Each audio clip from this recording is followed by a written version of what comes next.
Welcome! I'm Shelly Netco, life coach, mind and spirit motivator. Today, I want to share a bit about love and finding joy in love. It seems I'm always talking with someone about relationships. A lot of people discuss it, right? Whether it's a client or a friend or one of my daughters. And when I really think about those conversations, a lot of them aren't very positive. Usually one of us is trying to figure out how to make something about our relationships better or figure out why one of our partners does or doesn't do things exactly the way we want or when we want, or sometimes it's just a good old venting session. You know, the kind when you sit with a few friends and try to figure out why husbands do everything one way and wives do everything the exact opposite. Well, I am here to set the record straight. We're all from the same planet. I hate to tell you, but no one is from Mars, no one is from Venus. We're just put together differently, and we're all trying to figure out how to happily coexist right here on planet Earth. Of course, it makes it easier if we're friends and we actually like each other. I've actually discovered there are actually some couples who are married or who live together, and in fact have for years, and they don't even like each other. I mean, what is that? Would you keep a friend around if you didn't like her? So why would you keep a partner or a spouse around if you didn't? Okay, sorry, I got off track there.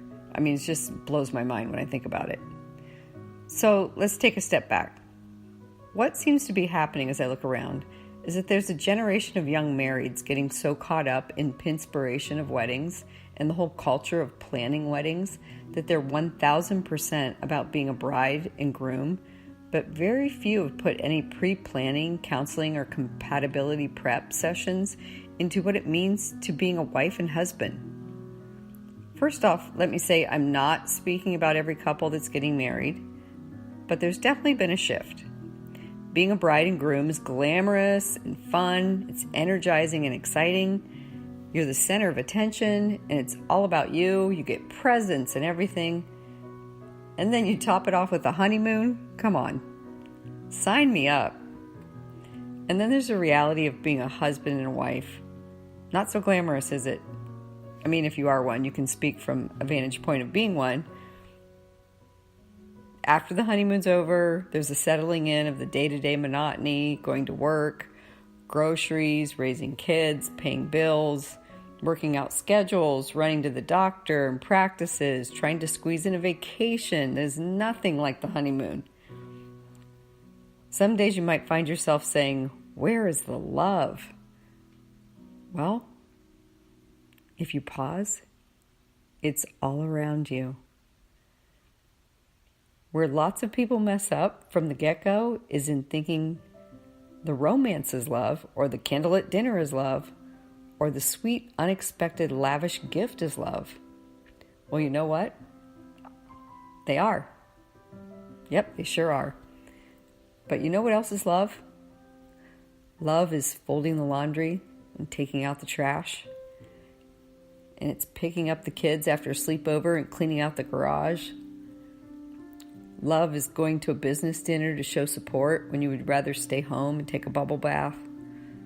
Love is banding together for creative financing when you're behind on the mortgage and then having a romantic picnic on the patio instead of an expensive dinner on town. Love is sometimes being so mad at your partner that you think you might want to kill him, but you couldn't possibly do that because you can't live without them. Love is in the trenches of everyday real life.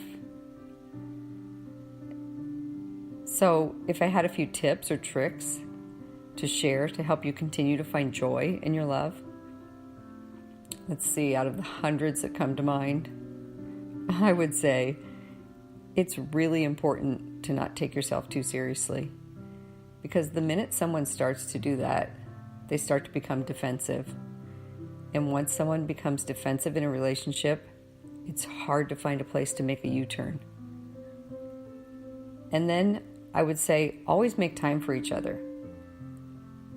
Be respectful. Don't be too proud to apologize. Stay sassy. and never go to bed angry. Oh, and I almost forgot, really important. Leave room in your relationship for God, spirituality. I believe we all come from love, so therefore, it is love that keeps us together. So before I close, I want to share a quote from one of the best when it comes to love and romance. It's The Notebook and has a special meaning for me. So here goes. So it's not going to be easy. It's going to be really hard. We're going to have to work at this every day. But I want to do that because I want you. I want all of you. Forever. You and me. Every day. Wow. That just gets me every time. Well, that's it for today. Thank you for listening. And until next time, I hope your love is always joyful. And remember, we're all in this together.